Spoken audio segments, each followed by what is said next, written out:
घटना मो जीवनर एक अत्यंत भयंकर और मर्मस्पर्शी अध्याय थिला। मोर नुआ चाकरी आरंभ हेबा पूर्वर मु मो स्त्री और पुओ सहित एक फ्लैट रे रहूतिलु।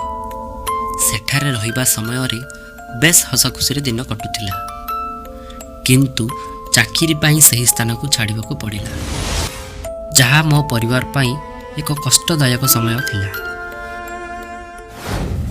नुआ चाकरी पाई जेउ स्थान रे मोर पोस्टिंग हैला सेठारो किछि दूर रे एक अपार्टमेंट थिला।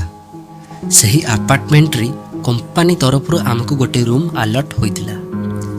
सही अपार्टमेंट सामना रे एक बड़ बरगछ मध्य थिला। मु सकाळु ऑफिस जाउतली आ मो पुओ स्कूल, किंतु स्त्री घरे एकुटिया रहउतिला। से सबुबेले सही बरगछ को देखि मनरे किछि गोटे भाबुतिला, हेले मते से विषय रे किछि भी खो नथिला। किछि दिन परर घटना, आमे परिवार सहित गोटे रेस्टोरेंट को जाइथिलु। फेरिबा बेलकु राति प्राय 1टाए। चारिआडे सुनसान झड़ वर्षा राति बिजुलीर गर्जन पवनर बेग मिलित होई एक भयंकर परिवेश सृष्टि करुଥାଏ। यही समय एक अज्ञात आवाज शुभुଥାଏ, जहाँकि धीरे धीरे निकटतर होई आसुଥାଏ। यही समय सही बरगछ निकट में गाड़ी पहुँचवा बेलू हठात एक पथर रे गाड़ी माड़ हो एक्सीडेंट होगला। सौभाग्यवशतः मु और मो पुओर किछि भी होई नथिला, किंतु मो स्त्रीर मुंड फाटी जाई से अचेत अवस्था रे पड़ी रहिथिला।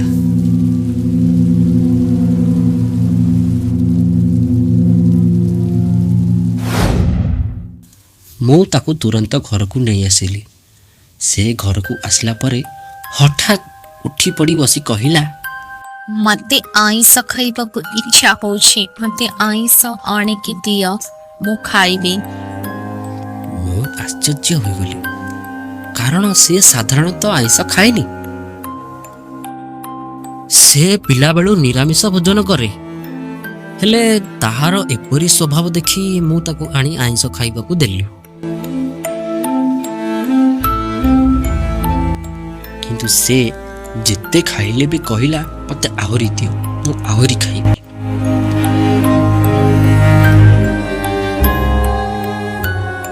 मु भाबिली बोधे देह असुस्थ थिबारु से एमिति बाउली चाउली होछि, तेणु ताको औषध देई सुआई देली। परदिन मु ऑफिस जाई थाए। फेरिबा परे देखिली मो स्त्री घरे नाही। से सही बरगछ मूले छिड़ा होई बरगछ को देखुताए। मु ताको डाकिला बेले से कहिला, कथा कण के तमे माने केही घरे नथिला त मते एकुटिया लागिला, ति पई मु एठा को चली आसिले। मु ताको किछि न कहि घर को आनिले, किंतु मो मनरे संदेह जात होला। परदिन मु ऑफिस न जाई ता पछे पछे पिछा गली। देखिली से बरगछ ऊपर को जाई भूत डाहाणी भली भूतिया कार्यकलाप करुछि। एहाको देखि मु पूरा स्तब्ध होई गली।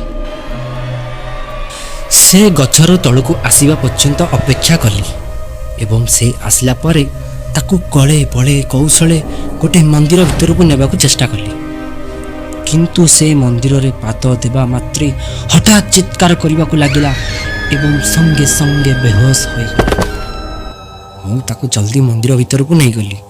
मंदिर भीतर थिबा जणे दिव्य पुरुष तांत्रिक पुजारी मते कहिले, जेन दिन तुम गाड़ी एक्सीडेंट होइतला सेही दिन ही तुम स्त्री मरी जाइछथि। सेही बरगछरे जणे झियो दौड़ी लगाई आत्महत्या करिछि। से ही तुम गाड़ी एक्सीडेंट कराइछि, जहा द्वारा तुम स्त्री शरीर रे से रही परिबो एवं तुम स्त्री सही दिन ही आरपारी को चली जाइछि।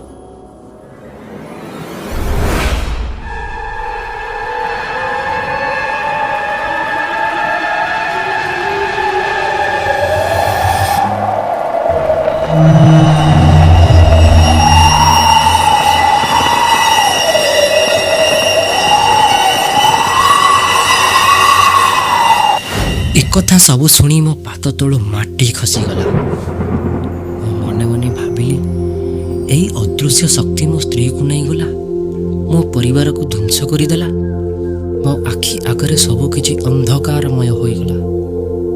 ମୁଁ ମନ୍ଦିର ଭିତରେ ହାତ ଯୋଡ଼ି ପୂଜାରୀଙ୍କୁ ପ୍ରଣାମ କଲି ଏବଂ ଘରକୁ ଫେରିଲି।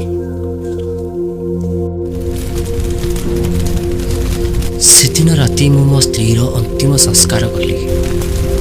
ପୁଅ ପାଖରେ ଠିଆ ହୋଇ କାନ୍ଦୁଥାଏ, କିନ୍ତୁ ମୁଁ ତାକୁ କିଛି କହିପାରିଲି ନାହିଁ। ମୋ ମନରେ ଥିଲା ଏକ ଅସ୍ପଷ୍ଟ ଭୟ ଯେ ଏହି ଅଦୃଶ୍ୟ ଶକ୍ତି ଆଉ କେବେ ଫେରି ଆସିବନି ତ।